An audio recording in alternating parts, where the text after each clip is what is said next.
Hello everyone, and welcome back to the PECS News Channel. If you're new here, don't forget to hit that subscribe button for fact-based analysis and sharp coverage of today's biggest global stories.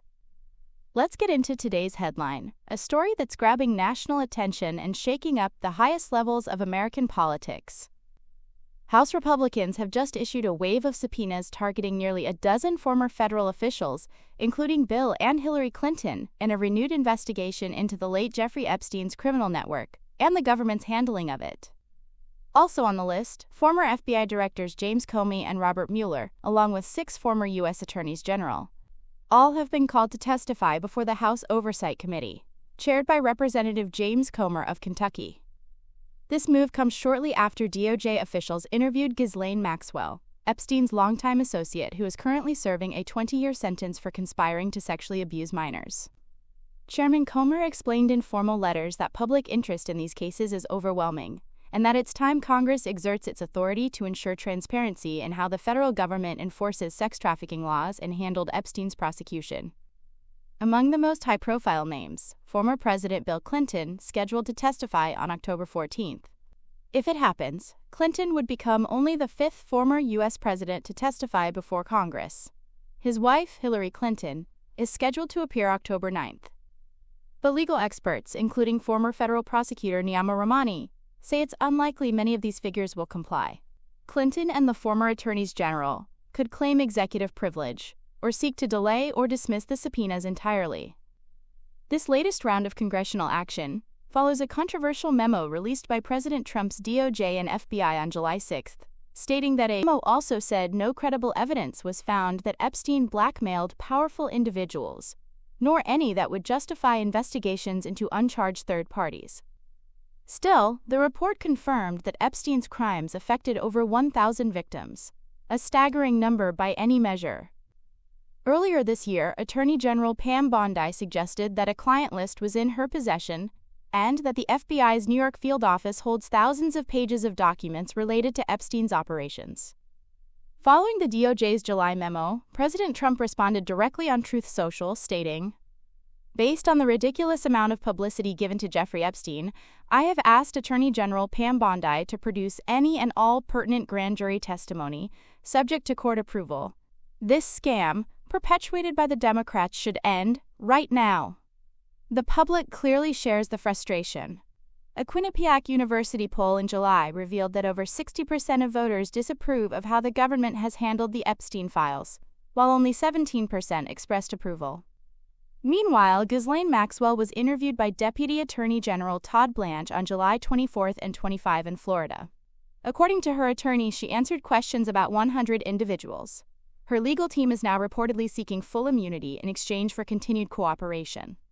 Her appeal to the U.S. Supreme Court is also pending, but legal experts believe her chances of success are slim. Many are baffled by her limited cooperation so far. As Rahmani put it, "She has information no one else does. She's the next best witness." Let's break down the scheduled depositions.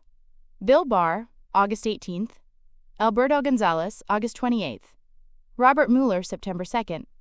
Loretta Lynch, September 9th. Eric Holder, September 30th. Merrick Garland, October 2nd. James Comey, October 7th. Hillary Clinton, October 9th. Bill Clinton, October 14th. No comments have been issued yet from the Clintons, nor from several other officials named in the subpoenas. Bill Clinton's previous ties to Epstein are well documented. He reportedly flew on Epstein's private jet, dubbed the Lolita Express, at least 26 times. In 2019, his spokesperson claimed Clinton had not spoken to Epstein in over a decade and knew nothing about his crimes.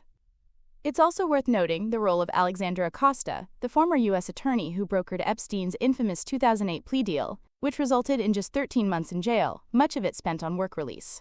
Acosta later served as Trump's labor secretary, but resigned amid outrage after Epstein's 2019 arrest. Now, with the Justice Department ordered to hand over all unredacted Epstein files by August 19th, the political and legal temperature in Washington is rising fast. And under President Trump's leadership, the push for full disclosure and accountability appears to be entering a critical phase. Let's take a moment to highlight what our viewers are saying. Roadrunner commented, "Testimony answers. I don't recall. On the advice of counsel, I invoke my Fifth Amendment privilege against self-incrimination." Hillary's testimony, what difference at this point does it make? These hearings will be a waste of taxpayer dollars. Sandy Cortez replied, it always is. They need to be indicted. If you can do that to Trump, then the Clintons have missed their indictments many times over. It's time for them to face the real music. Brandon Lancaster said, now you know why they didn't release the files right away, and why the Biden administration didn't either. They had to get their ducks in a row. If they had anything on Trump, it would have come out years ago. Vuvu replied, it's been credibly reported that Trump appears in the files. That discovery came just before Trump said he'd release no more Epstein files. It seems both sides may be implicated, which explains why both sides want this to go away. James Mondo asked, if the Epstein files are such a big deal, why did the Biden administration sit on them for 4 years? That's the mystery. Andy Rice responded, it's simple. This isn't just a Trump or Clinton problem, it's a Democrat and Republican problem. Members of both parties, their donors, their associates, they're all likely in Epstein's address book. So what's your take? Should these powerful figures be forced to testify under oath? Will we ever get the full truth about Epstein's network and the people involved? Drop a comment below. We want to hear from you. And as always, don't forget to like, subscribe, and turn on notifications so you never miss a major update. Thanks for watching. We'll see you next time here on PECS News.